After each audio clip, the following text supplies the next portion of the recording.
පාසලක් ලෙසින් සිය නාමය සම්පන්න කළ හාවීරියගම මහාවිද්‍යාලීය පුස්තකාලය වෙනුවෙන් පොත්පත් රැසක් පරිත්‍යාග කළ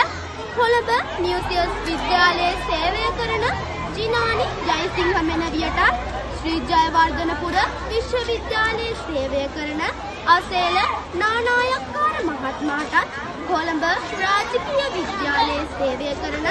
සාරංග වික්‍රමසිංහ මහතාටත් ශ්‍රී ජයවර්ධනපුර විශ්වවිද්‍යාලයේ සේවයේ නියුතු කෞශල්‍ය ජයතිලක මහත්මියටත් කොළඹ නිව්සියස් විද්‍යාලයේ සේවයේ නියුතු හර්ෂණී ගුණසේකර මහත්මියටත් හාවීරියගම මහාවිද්‍යාලය වෙනුවෙන් හදපිරි ස්තුතිය පුද කර සිටින අතර අපි වැනි දරුවන් හට තව තවත් මෙවැනි කර්තව්‍යයන්හි නිරත වන්නට